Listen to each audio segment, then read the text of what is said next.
Muslim American community might be the group that faces more challenges than any other demographics here in this country, but they never stop have their voices to be heard. They came all over the country and gathered here in Washington, D.C. to celebrate President Barack Obama's second-term national inauguration. Let's get close to them and share their stories.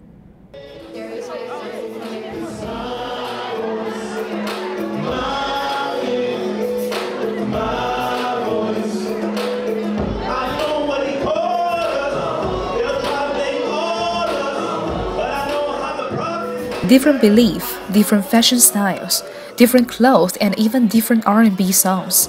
Everything about the Muslim American community are so different that sometimes you might forget they are one of the earliest immigration group in the United States. In every aspect of this country, you will find a Muslim, by and large, generally. The reason why we're holding this gala is to portray what true Muslim America represents.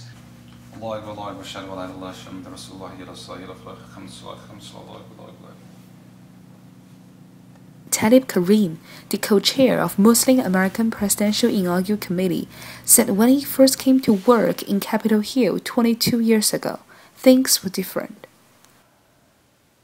Because when I was first working here in Washington and on Capitol Hill, there were, no gatherings such as that, and so oftentimes I wouldn't be able to go in the prayer service. But now staffers don't have to, feel that tension of missing prayer service because they have an opportunity to go to Jummah right there in the Capitol building itself.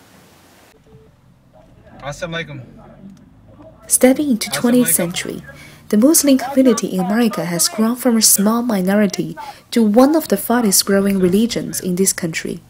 Today, they have become even more visible, especially after 9/11. We acknowledge that those things are the case, and we don't make any apologies for anybody because everybody needs to be judged on their own. Nonetheless, we believe that it's important for the government to avoid stereotyping Muslims. To Nadia McIntosh, a Muslim woman and once a single mom, the life under her scarf is different from many other American women.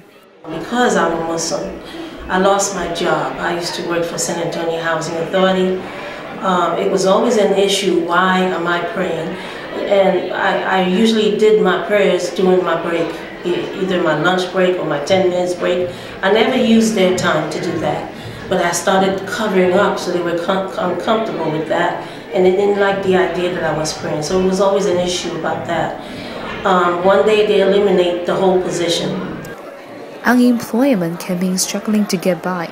As a single mom with 3 children, Nadia said she felt like an underdog. Because I couldn't pay my rent on time, I got evicted by them.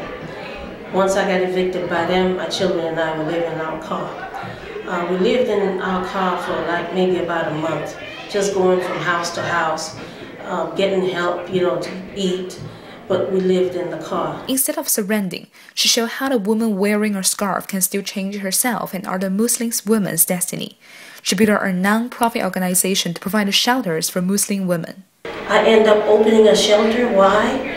Because I saw women were going through the same thing I went through. The masjids were not helping the women. They were helping the men. The men can sleep at the masjid, but the women could not. Noah sing along with me, and I got a special treat at the end.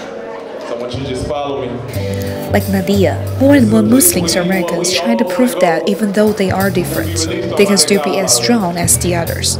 They can follow their heart and have their own unique life. I want to go where the angels stay. I want to go where the prophets pray. Want to go where there is no... America is my heritage. That's who I was born as. Muslim is what I choose to do. It's my religion that I choose. It's my way of life that I choose. Being American and being Muslim is not a competing thing. So I don't like to say I'm one first over the other. And it's always peaceful. I want to go to a land like Zion. I want to go where you can't get higher. To them, there should be a paradise with every race living together equally.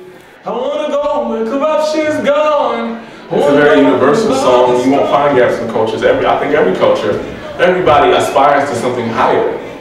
And that's what that song speaks to. It speaks to something, reaching something higher, something better over the long term. But we gotta work for that. That means we have to work together and we have to work as people, you know, to try to achieve that goal.